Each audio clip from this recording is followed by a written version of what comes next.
Okay, everyone, good morning.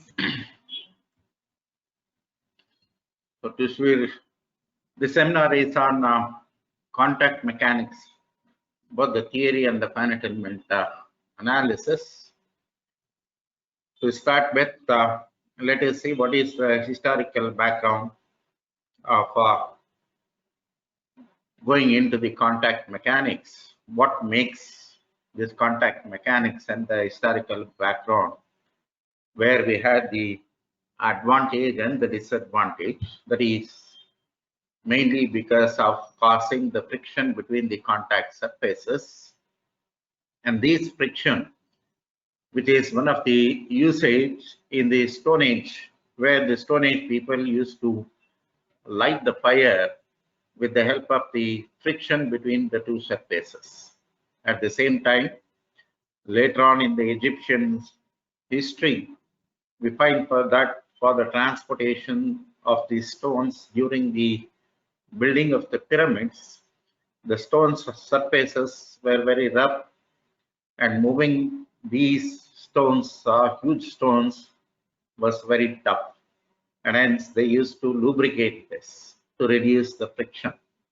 So this is opposing the friction, and one is using the friction. Similarly, whenever there is a contact between the surfaces, being a mechanical engineer, we can make use of this friction either for any usefulness or can be opposed, where its usefulness of opposing the friction will be an added advantage. Now, the studies of the contact was first been in the 14th century by, as we all know, that Leonard Donovich was the first person who just observed that due to this contact, you have been able to create what you call it as a notebook, where a lot of information and data were being stored. And then in the 16th century, Newton studied the interaction between the bodies, and similarly, as the year goes on, Euler's was one of the key person who studied the friction between the rough surfaces, and he developed the theory of friction. And even today we are using that, and this has been happened in the 17th century. And later on, again in the 17th century, this friction theory was being upgraded by Coulomb, where the Coulomb theory even still today for the dry surfaces holds good, and even we use this theory for determining the friction coefficients between the dry surfaces. And the main thing which is study was being based completely on the contact phenomena was being done by the Henrik Hertz, and he is the first person to say that the contact of the deformable bodies will be having an effect in the properties or the functioning of the bodies. So he was conducting some experiment in which initially he was conducting the experiments on light passing through glass media or lenses. And when the lenses were being stacked together, he observed that the light properties were being different. And hence he got some information that due to the deformation at the contacts of the lenses, which are of convex and concave shapes, plays a predominant in the behavior of the light properties. And that is what he just started about, how exactly in the contact the contact properties are going to be having an effect. And in literature, it has been observed that it is a first paper which is being published in the name of contact of lenses, which has been done in the by Hertz. And that's how most of the theories in the contact problems are being based on what we call it as Hertzian contact problems. So all the initial basic fundamental theories are being developed by Hertz, and even today, this Hertz theory is being adopted for the calculations and other usefulness in the elastic bodies. Then in the 19th century, with the invention of the theoretical and the advancement in the technology and in mathematics, everything played a key role in going into the details of the contact zone, because initially the contact zone wherein the uh, surface finish was not being treated, they used to consider whatever the contact region is there is being taken into account, and all the experiments were being assumed on that basis where the contact is going to be prevailing for the entire region. But when it comes to the microscopic point of view, when the surfaces were being absorbed, there was a waviness in the surfaces, and hence, whatever the assumptions which are being made for the contact area, and due to this waviness, and those areas were being called as the apparent contact, whereas the actual real contact which has been in contact with the bodies are being evaluated, and based on these real contact zones, the theories were being developed, and then the parameters which are going to be involving in the failures were being studied, and which has been giving us much more accurate result, because due to this contact which is not going to be occurring on the entire region, there is a slight variations in the contact zones, and this actual contacts which is exactly considered during the process of the calculations are being considered, and hence much more accurate results were being determined. So the difference between the apparent and the real contact areas and the friction coefficients and the adhesion theories were also being incorporated in the 19th century. So later on, the theories were being developed. So all these things, whatever which we have been looking at the backgrounds, are being completely based on the, most of the time it is based on the experiments, wherein the experiments were being conducted, and when they conduct, they've been observing one or the other things, and based on this experimental information, the actual values have been tabulated, and then how exactly it is going to be has been predicted completely, because 90% of the problems which have been solved before 19th century is completely based on the practice which they usually come across, and the real practice were being put on to the experiments, and the studies were being done.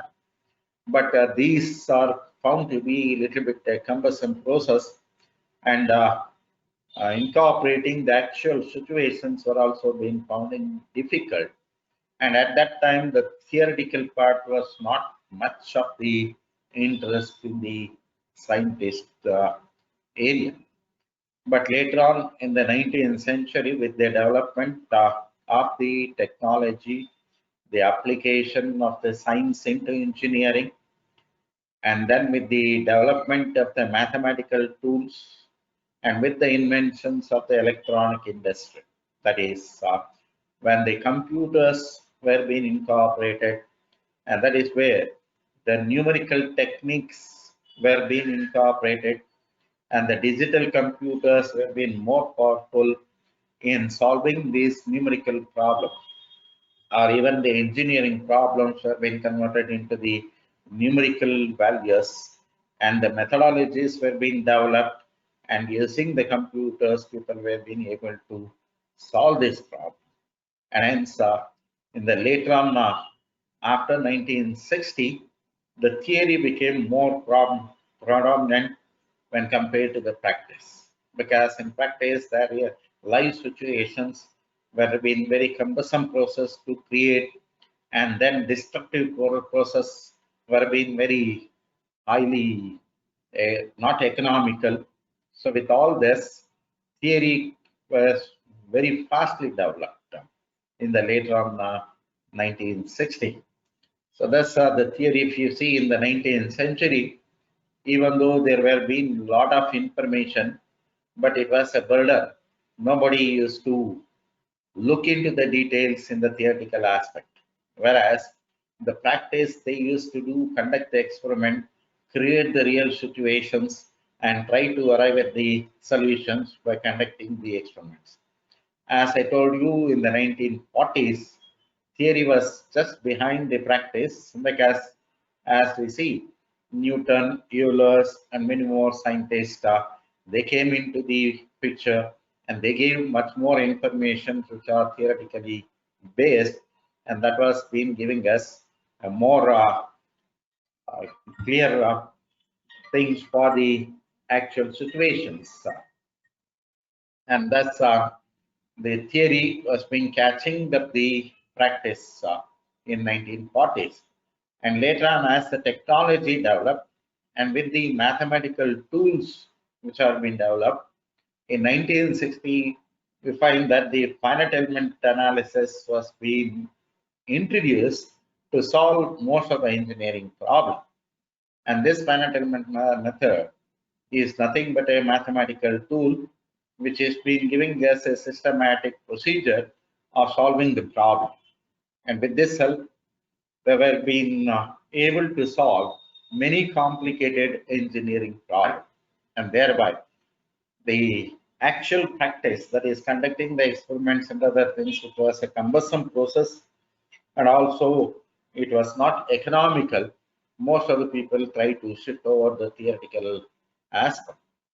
And after this, it has grown widely, and the theory is now beating the practice, because whatever the practice which is actual situation, where when we conduct the experiments, there will be a lot of trial and error methods, and these trial and error becomes more and more difficult, and thereby the theory nowadays leads the practice.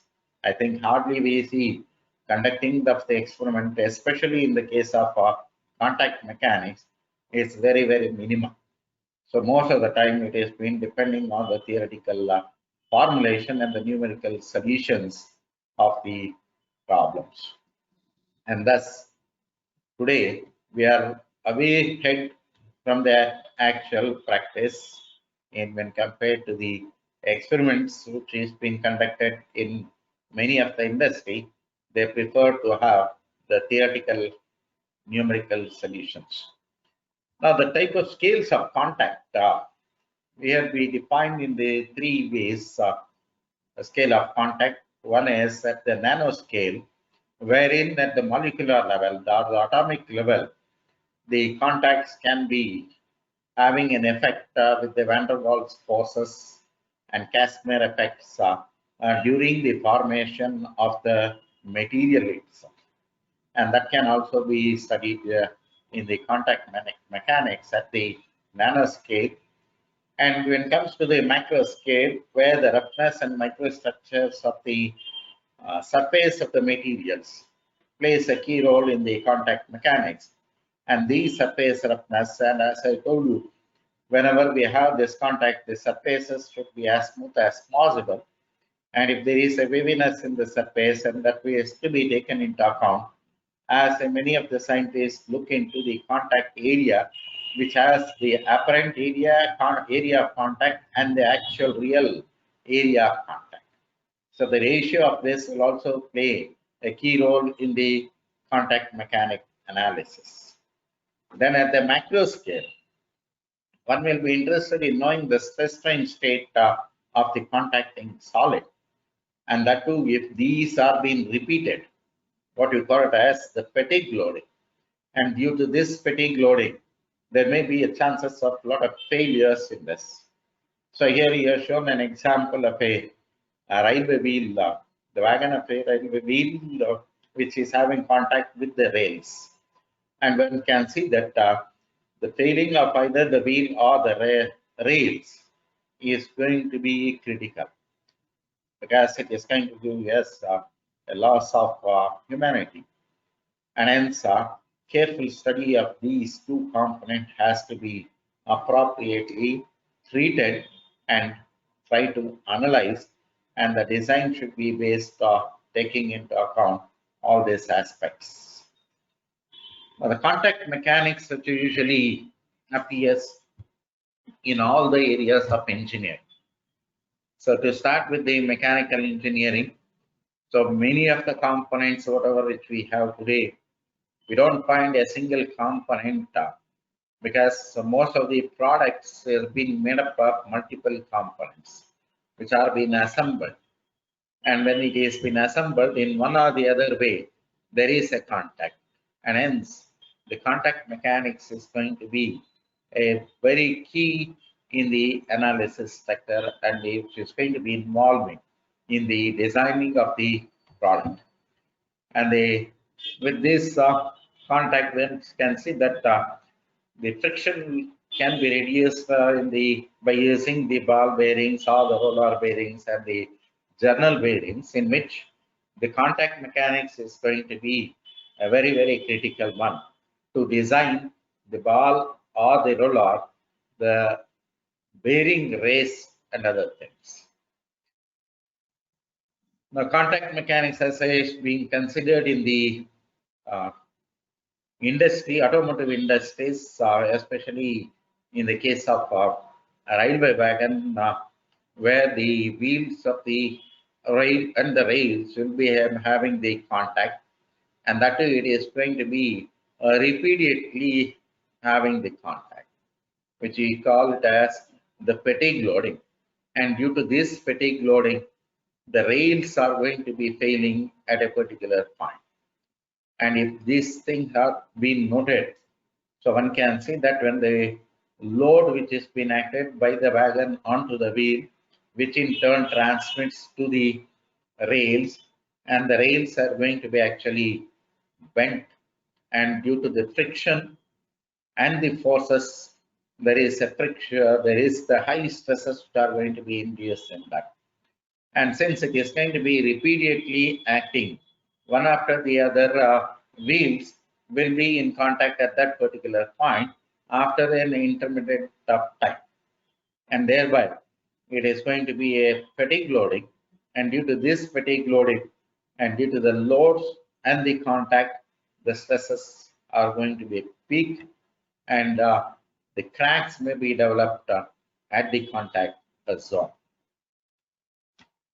Now, the contact mechanics in the aerospace engineering, again, another area on the engineering, where we find that whichever the technology exists on the earth, one can find all the technology has been incorporated in the aerospace engineering, whether it is mechanical, whether civil, electrical, electronics, computers, all these things are being incorporated. But in all this, as the mechanical engineers will be interested to know the components which are being involved in the aerospace industries, where the contacts are being the predominant. So here we have listed certain components which usually have the contact, as in the case of a compressor blade and the rotor and the turbine blades and the connectivity between the rotor on the shaft, then the landing gears, which is going to be having contact during the landing and takeoff, which is going to be playing the key role in the analysis. Now, the contact mechanics as in electrical engineering for the power generation, wherein again the windmill has been used, and in that here wherever the contacts which are being playing the key role has been highlighted. So one can see that how critical is the contact mechanics in the design of any component, whether it is mechanical, aerospace, or electrical. Similarly, in the case of chemical engineering, where the viscosity of the fluid plays the key role. And this viscosity, the adhesion properties of the fluid and other things will also be taken into the account in the chemical engineering industry, wherein the study of contact mechanics will be predominant. Then coming to the biomedical, today we can see there are a lot of implants in the human body. Whenever there is a fracture, the bones are being replaced by metals or composites. And most of the time, the accidents which are being occurring into the human body, it is going to be having effect on the joints instead of other region. It is the joints which is going to be failing, and due to this failures, the replacement of this joint is a very cumbersome process, and this is being done successfully with the help of the studies that are being done in the contact mechanics. And here you can see that wherein the joint, the hip joint is been implant with the titanium material, wherein you have the acetibular component which is running into the femoral head. In between that, we have the fluid which is going to be acting as a lubricant. So for the modeling, it is being considered to be as a plastic material, means where the viscosity of this can be specified, and based on that, one can study the exact contact behavior of the joint. And here we can just run an example how exactly when the movement of this joints which are implant can be operated, and then one can study in detail how exactly the contact changes its position, and due to this what is its effect on the other parts, and that is again going to be very critical. So based on this, one can look into the actual situations. And here one interesting thing which I have found that is been done by a German scientist in which he was interested in knowing the detailed study of the lizard, how it is going to be walk on the ceiling. So it is gliding on the ceiling. So what are the parameters which is going to be involved, and what it can be the type of surfaces of the limbs of the lizard was being modeled, and he has tried to create the simulate the exact situation, and he has come out with the parameters which is going to be involved on this. So based on this, many other things are being developed in the chemical engineers. Now coming to the exact contact mechanics, when we try to solve, as I told you, many of the problems which are being based on the studies day back to the 17th century from Hertz. Even today, those theories holds good. Hence, the first and the foremost thing one has to look at is the theoretical and the mathematical formulation of these contact problems. And once that is being done, one has to validate the methodology. And then when we try to solve the problem, one can look at the way in which the methodology has been developed and how exactly the solutions are being arrived at. For this, the theory and the mathematical formulation is the first and the foremost thing one has to do in the contact mechanics. Is in a given frame of reference, the boundary surface has to be looked upon, and most of the time this boundary surface has been considered in the Cartesian XY coordinate system, whereas the z-axis is being directed into the elastic or the solid rod which are in contact. Now the load strips are being parallel to the x-axis and has a width a plus b, that is along the x direction, so that the problem, a three-dimensional problem, can be treated to be as a two-dimensional case as a plane strain problem. So hence a line contact is considered along the y-axis. Now the load which does not vary along the y-axis, but it is can be considered to be as a function of x-axis as shown in this figure. So this kind of mathematical components or the mechanical components on the assumptions of the loads, how exactly it is to be. Then based on this, the analytical or the theoretical formulations are being done and the formulas are being evolved based on the theories which have been well developed long back. Now, these kind of benchmark problems has to be looked upon. Now, where the region where the loads are being acting can be considered to be as a contact region. Now, here to start with a point contact where the load can be treated to be as a single concentrated force. And due to this single concentrated force, what is going to be the stresses which is going to be induced in the elastic body? So here, when we formulate the problem of such kind, we find out, we call this elastic body as an elastic half space because taken into symmetry, and the problem is considered to be as a plane strain problem, and thereby the analysis can be reduced to a two-dimensional case. And the normal forces are considered, and the tangential forces can also be varied at that particular point. So with these assumptions, one will be trying to formulate. And as I told you, the first and the foremost thing which has been giving us the analytical solution by Timoshenko is a concentrated force acting on an elastic half space. So this concentrated force is going to be acting at the origin, where the XY plane is the top surface of the plate, and the Z axis is going inside the body of the solid. Then one can determine the stress at any point within the solid. And here it has been observed that the stresses at the point of contact is going to be playing as a singularity.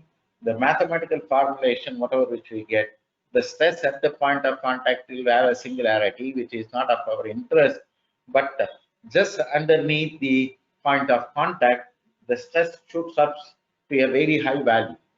And it has been found that it is going to be 6 times the normal stress which has been induced in the body at the further distance apart from the point of application of the loading. So, and the formulas which are being derived for this is being given as sigma x by this equations. So, using this standard equation, now one can determine what is going to be the contact stresses just underneath the point of contact in the direction of x and z axis. So similarly, along in the plane, the shear stress which is going to be developed. And this is what which we call it as a benchmark problem for a point contact. And this can be analyzed later on in the slide which we will be showing. After performing the finite element analysis with the variations of the z value at different points within the body, just underneath the point of contact, one can see that at a point distance of 5 mm, the stress is shooting up nearly to 120 Newton per millimeter square. Whereas at the very nearer to that, away from the point of contact, the stresses are reduced. So as you go nearer, it shoots up. So, and this is what which it makes very, very critical in the solution.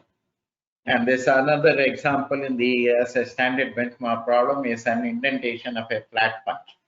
Because in most of the press working operation, which we come across that during the forming process, the punch resides into the die, and the sheet metals are to be formed to a particular shape, and during which the stresses which is going to be induced in the component should not be too excessive.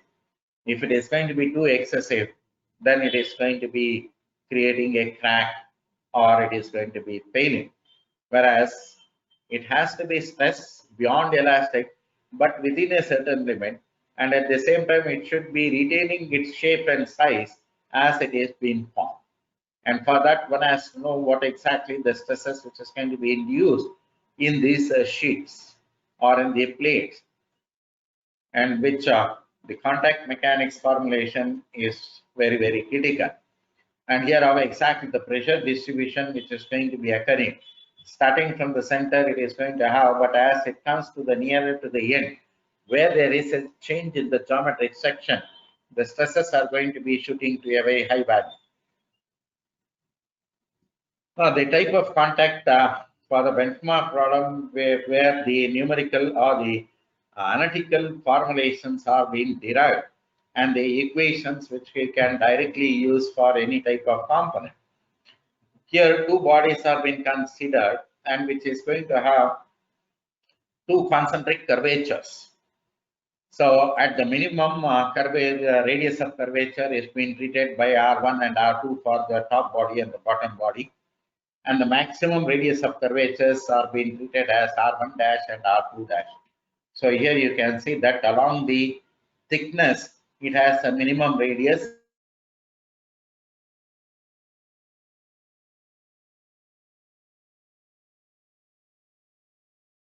Has a radius R1 dash and the second body has a R2 dash. Now these curvatures will play a key role in the formulation. And using these parameters and the type of loads which is going to be acting, one will be able to get the information how exactly the deformation is going to be occurring and how the contact will grow as the load increases. And this is one of the basic study and the formulas are being derived.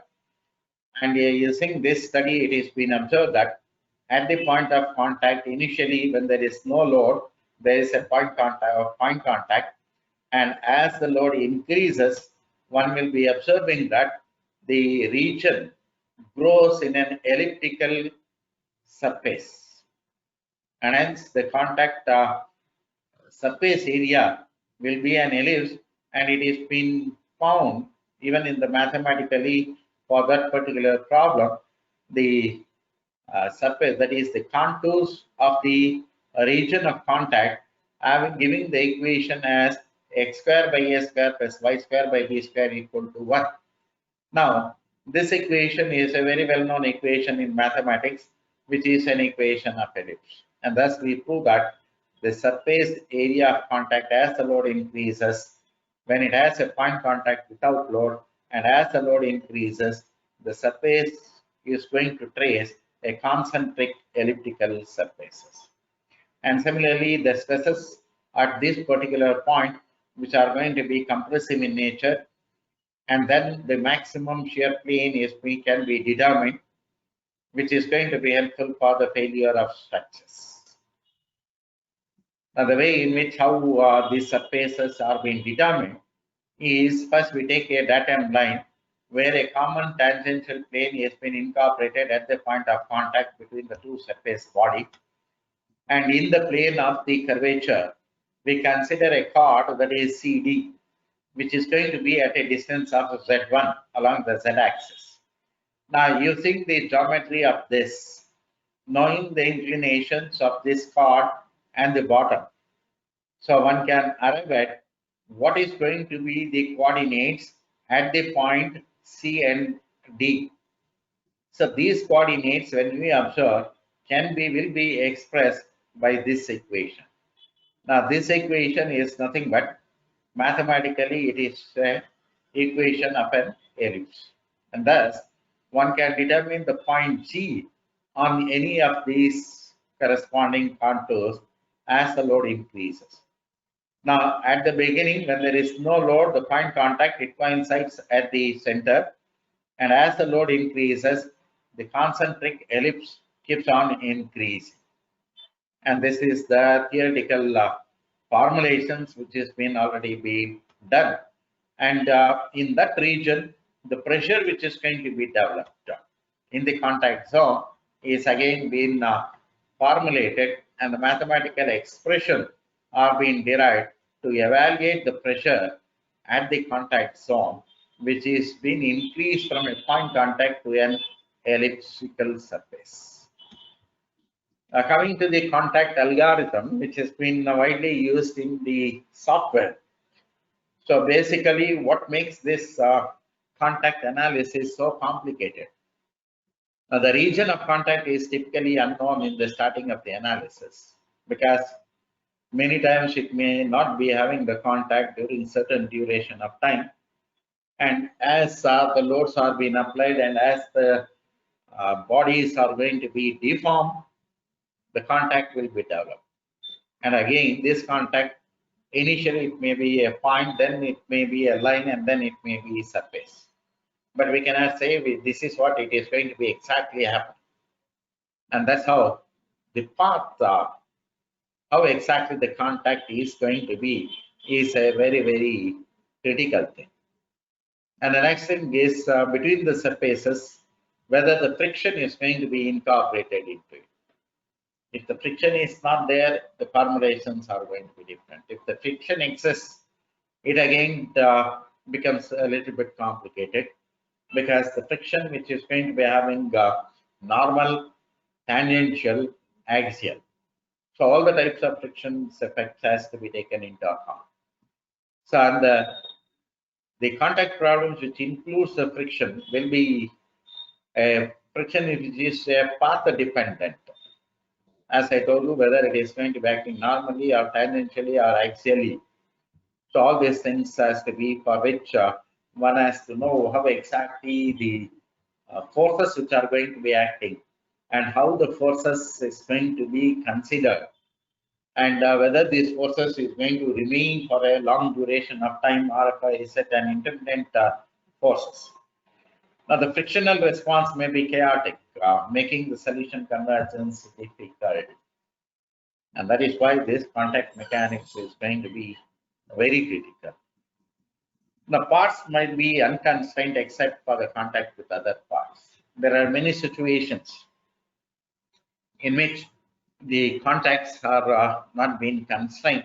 It is only at the contact it has the connection.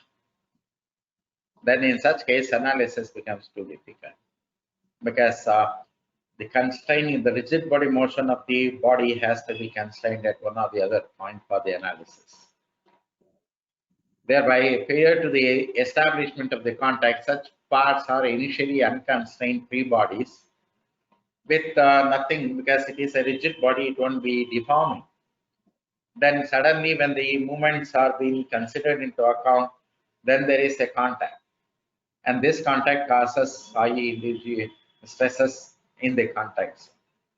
So in a static analysis, unconstrained free bodies are mathematically unstable, because when there is no constraint, it becomes unstable. To make it stable, one has to have the boundary conditions, or else in the finite element analysis, the solution blows up. That means the component will fly away to the infinite region, in which the rigid body motion is not constrained in a particular direction. Now, in most of the contact mechanics, the most physical sense are the surfaces that are in contact have these characteristics. They are not interpenetrating, because you can say there's an example in which a nut is being removed from by using a spanner, or when a automotive is running on a road, the tire having contact on the roads. So those are all not causing interpenetration between the bodies. It is just having the surface. Similarly, the railway wagon wheels, which are running on the rails, it is not going to cause much of the city, but it is not penetrating into the surface, but on the surface, but the forces are going to be very high. And they can transmit very high compressive normal force and tangential friction force. But these contact, they often do not transmit tensile normal force, because it is opposing the contact, tensile forces. They are therefore free to separate and move away from each other, that is reducing the contact. So based on this, the algorithms are being derived, whether the type of contact status is being looked upon.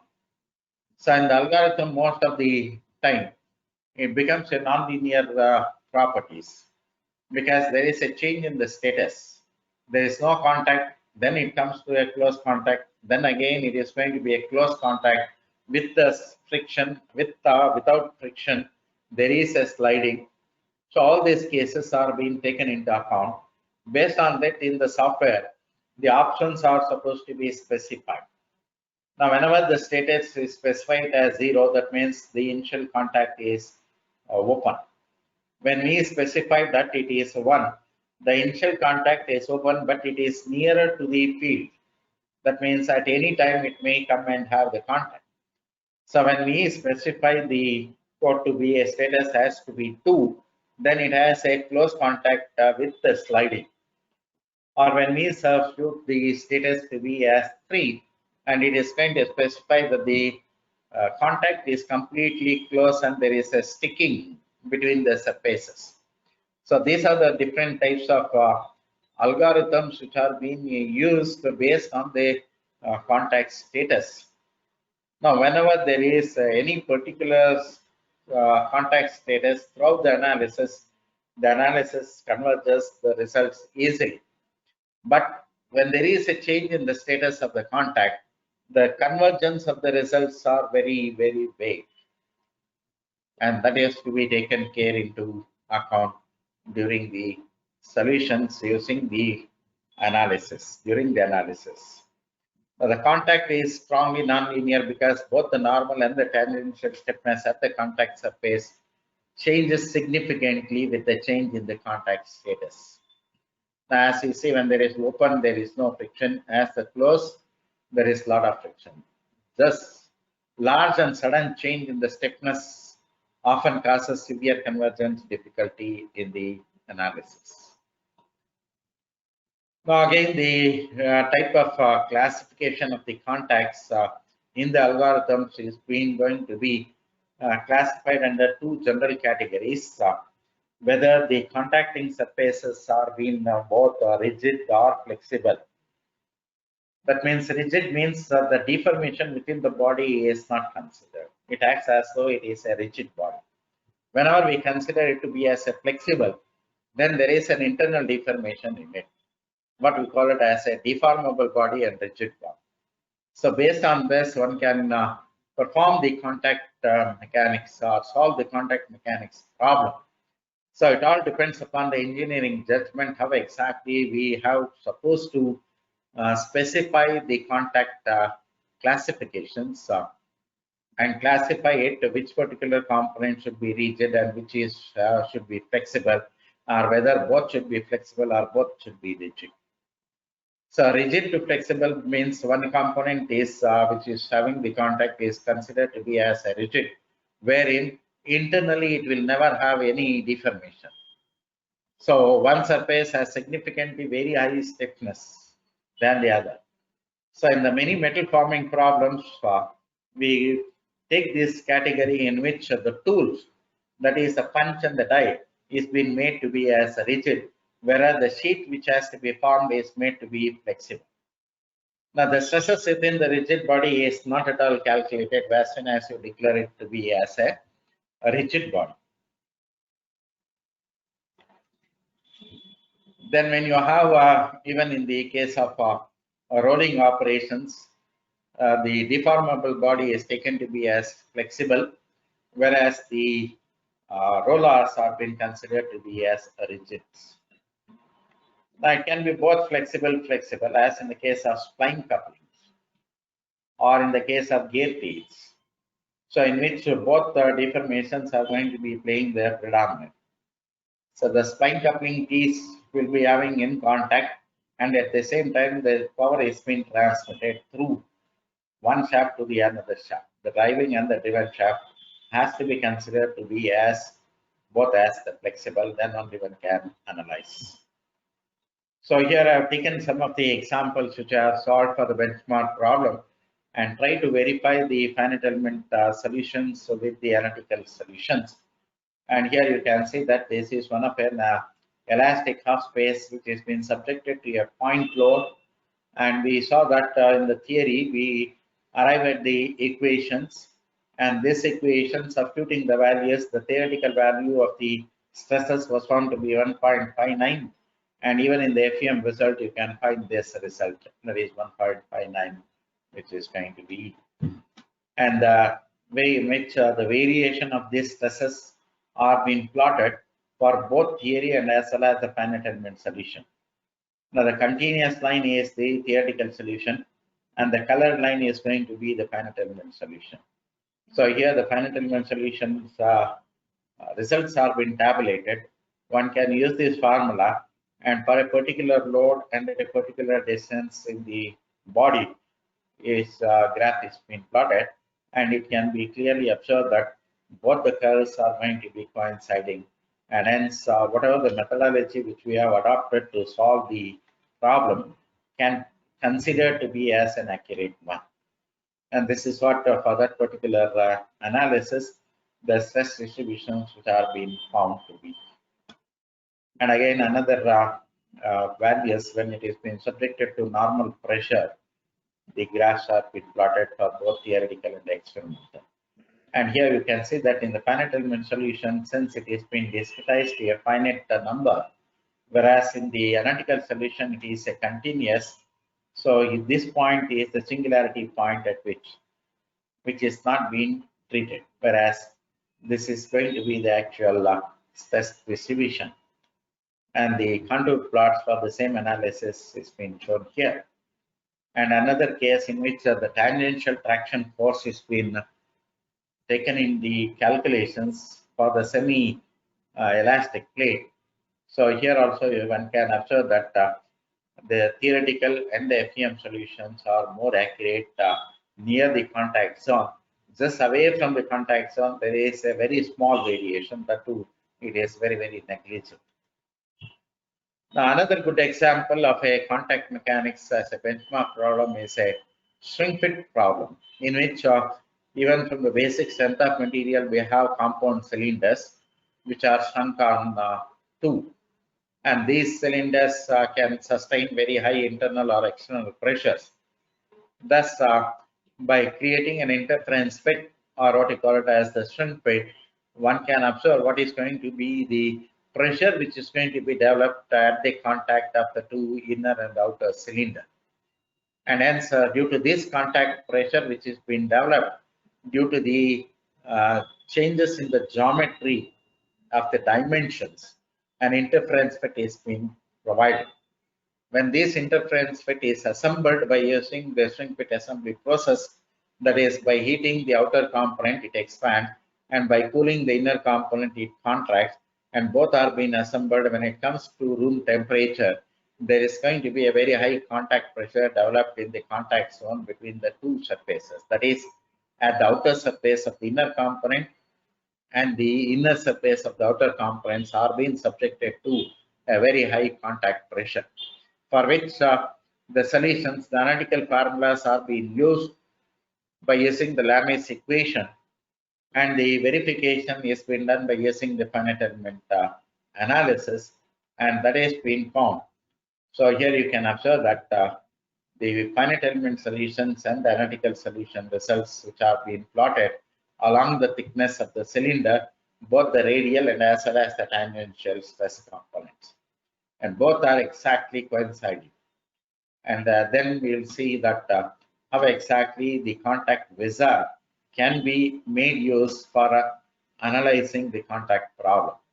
Because unless and until you come to know how exactly what is the steps which you are supposed to give, and how exactly the contact elements has to be created, and how exactly the solution controls are to be adopted, and how exactly the load steps control should be adopted, all those things can be achieved only by solving an known solution wherein the analytical formulations and the formulas are existing, and then make that one to validate or coinciding the result. Then one can get the methodology in the finite element package, how exactly and what is the elements types, and how exactly the control parameters in the wizard of contact mechanics algorithm has to be performed. Another example in the dovetail joint of a turbine blade, which has been mounted on the shaft, where the contact is going to be playing the key role for holding the blades, and that is being studied for damage tolerance analysis. At the contact zone, one can see that it is being very fine mesh so that the stresses are going to be more accurate. And there, due to the fatigue loading, there is a sliding chances, and due to this sliding, the variation of the friction has been taken into account, and due to this variation of friction, one can observe how exactly the hoof stress for the different speed of the turbine rotor blade disc is going to be varied. And similarly at the contact region, so how exactly the variation of the stresses is going to be was also being calculated.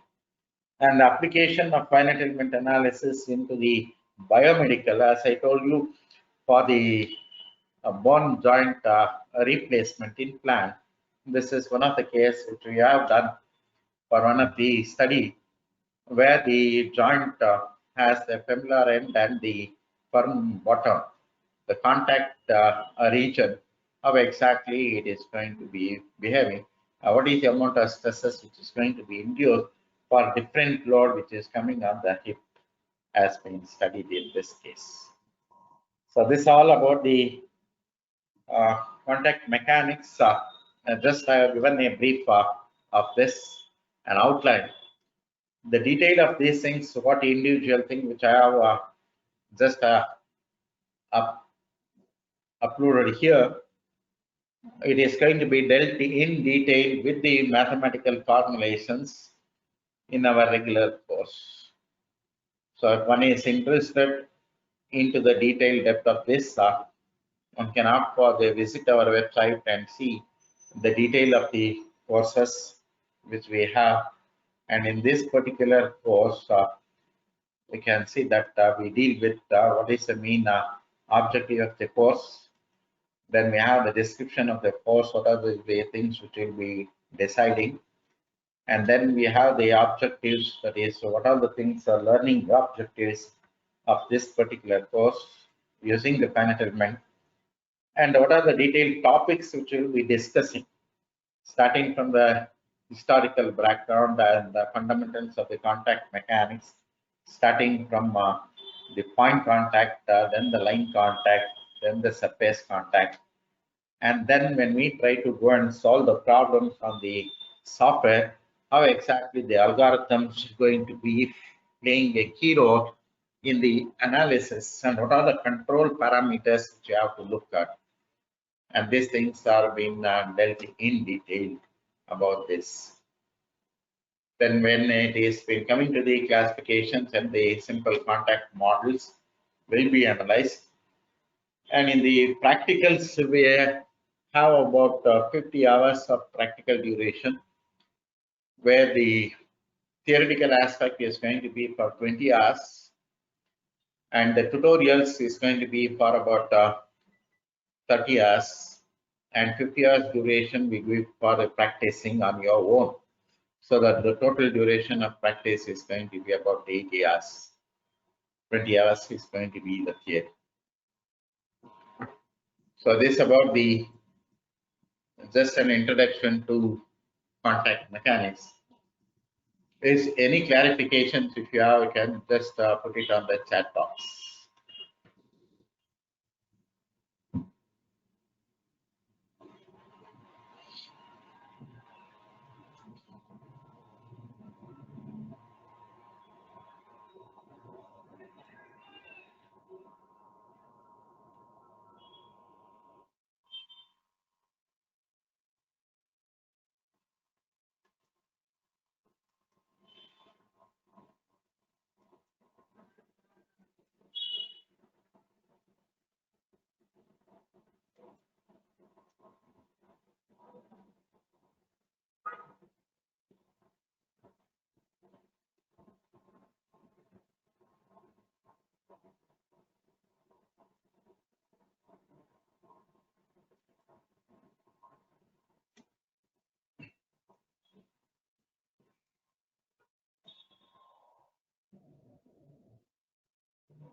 So for the fee structure and other things, I think for the basic, we charge about 15,000 for the course.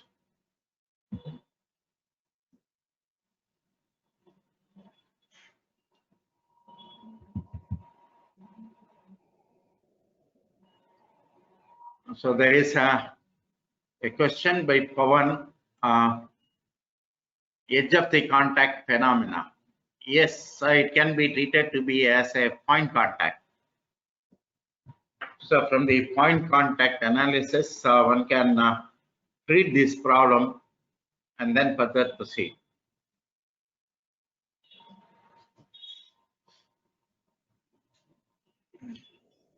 Any more questions?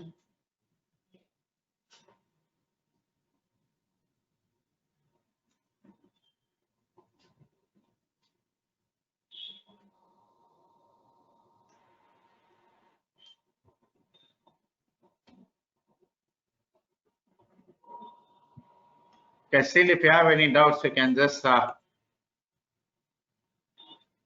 friction contact versus frictionless contact. Yes, that is also will be dealt in detail. Because whenever there is no friction, the formulation of the mathematical expressions are going to be different. And when the friction is considered into account, depending upon the type of friction, whether it is going to be a dry friction or a Coulomb friction, based on that, what is the amount of forces which is going to be induced in that?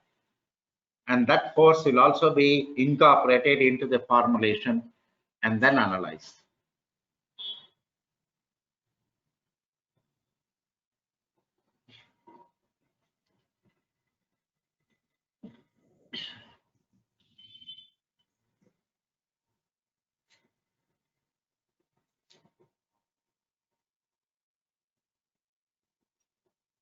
Schedule and video will be available after the course. Yes, definitely.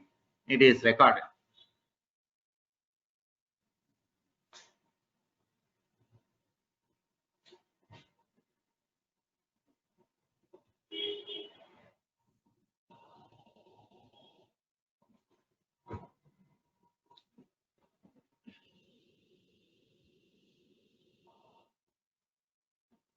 Any more clarifications?